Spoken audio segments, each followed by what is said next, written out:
I spent almost 15 years inspecting abandoned government buildings along the coastline, and in all that time, only one assignment ever made me walk away from the job for good. People usually assume abandoned places are creepy because of ghosts or urban legends. The truth is, they're dangerous for much simpler reasons: rotting floors, unstable staircases, hidden wells, and rusted electrical equipment. I've seen enough close calls to know that an empty building can be deadly without anything supernatural happening. That's exactly what I expected when I accepted an inspection contract in the autumn of 2018. The county planned to restore an old lighthouse that had been sitting empty for decades. But before construction could begin, they needed someone to document the condition of the structure. I'd handled dozens of jobs exactly like it. This one didn't seem any different. The lighthouse stood on a narrow island just over a mile from the mainland. Unlike most historic lighthouses, there weren't any guided tours or souvenir shops. The public wasn't even allowed to visit anymore because the dock had deteriorated years earlier. The only way onto the island was by workboat. A local harbor crew dropped me off early Monday morning and told me they'd return 3 days later. They joked that I'd have the entire island to myself. They were right. The island couldn't have been more than 600 feet across. Besides the lighthouse itself, there was an abandoned keeper's cottage, a weather station that no longer worked, and an old concrete fuel shed that looked like it hadn't been opened since the 1980s. The silence struck me almost immediately. No traffic, no voices, only distant waves and the occasional gull circling overhead. I unpacked my equipment and began documenting everything room by room. By sunset, I'd finished nearly half the inspection. I made dinner using a small camping stove and settled into the keeper's cottage for the night. Around midnight, I woke to the sound of metal scraping across concrete. At first, I assumed it was part of a dream. Then it came again, a slow, dragging noise. It lasted several seconds before stopping completely. I grabbed my flashlight and stepped outside. The island was blanketed in moonlight. Everything appeared exactly as I'd left it. The lighthouse stood silent against the sky. Nothing moved. Satisfied that I'd imagined it, I went back inside. The following morning, I continued my inspection. While photographing the lower level of the lighthouse, I noticed something odd. One of my measuring markers had been moved. The small orange cone I'd placed beside the entrance the previous afternoon now sat halfway across the room. I frowned. I was meticulous about documenting my work. There was no chance I'd left it there by mistake. Still, I convinced myself that I'd accidentally kicked it without noticing. The explanation made sense. At least it did until lunchtime. I returned to the keeper's cottage to grab another camera battery. The front door was standing open. I was certain I'd locked it before leaving. Inside, nothing had been stolen. Nothing had been broken. But every kitchen cabinet hung open. Every single one. Even the drawers had been pulled out several inches. I searched the entire cottage closets, bathroom, under the beds, the attic crawl space. No one was there. The windows were still locked from the inside. That evening, I finished inspecting the upper lighthouse levels before climbing onto the exterior observation deck to photograph the sunset. As I packed my camera away, I happened to glance toward the beach on the north side of the island. Someone was standing there. They were too far away to identify, just a dark figure facing the water. I raised my camera again.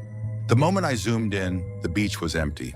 I lowered the camera, and the figure was back, standing perfectly still. I blinked, looked again. Nothing. I told myself it was a trick of the evening light. Even so, I locked both doors before going to bed that night. Sometime after 2 in the morning, I woke to footsteps. Not outside, inside the cottage. Slow, measured footsteps walking across the wooden floor toward my bedroom door. Then they stopped right outside, and someone very gently turned the doorknob. The doorknob turned slowly, not violently, just a careful twist, as if whoever was on the other side wanted to see whether I'd remembered to lock it. I held my breath. The handle stopped moving. For nearly a minute, nothing happened. Then I heard 3 soft knocks. Tap, tap, tap. They were so light they almost sounded polite. I reached for the heavy flashlight beside my sleeping bag and switched it on. The beam landed on the bedroom door. Nothing. No shadow beneath it. No movement. I stayed awake until sunrise. The moment daylight broke, I opened the bedroom door. The rest of the cottage was exactly as I'd left it. Every cabinet was now closed. Every drawer had been pushed neatly back into place. It was as though the previous day's mess had never happened. That was enough for me. I decided to finish only the most important parts of the inspection before requesting an early pickup. By mid-morning, I was working around the outside foundation of the lighthouse. Near the rear of the building, I discovered something I'd somehow missed before: a narrow steel hatch, almost completely hidden beneath years of windblown sand and patches of tall grass. I brushed the dirt away until I found a rusted pull handle. It took both hands to lift it. The hinges screamed as the hatch opened, revealing a damp stone staircase disappearing underground. Every instinct told me not to go down, but if there was an undocumented chamber, the county needed to know about it. I switched on my flashlight and descended carefully. The stairs ended in a circular room carved directly into the rock. The chamber wasn't large, maybe 20 feet across. Old shelves lined the walls, holding rusted tools and broken lantern parts. Nothing seemed unusual until I noticed the chairs. There were 4 of them, each one facing the center of the room. In the middle of the floor sat a single brass lantern. Unlike everything else in the chamber, it was spotless. I crouched beside it and realized the glass was warm. I pulled my hand back immediately. There was no electricity, no fuel inside the lantern. Nothing that should have made it warm. Without another thought, I climbed back upstairs. The hatch slammed shut behind me before I even reached the surface.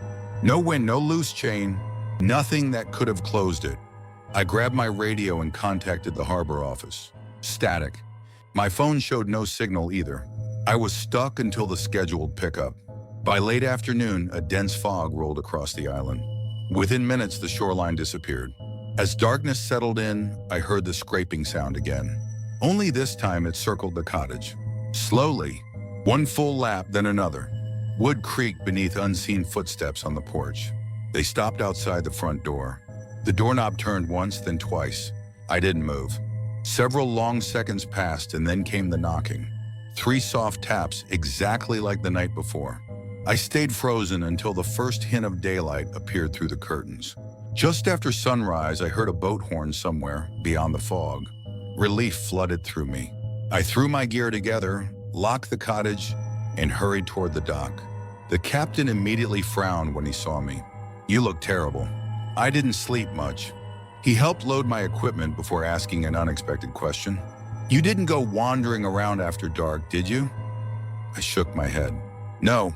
He looked back toward the island. "Strange. When we came in through the fog, we could have sworn we saw someone standing at the top of the lighthouse."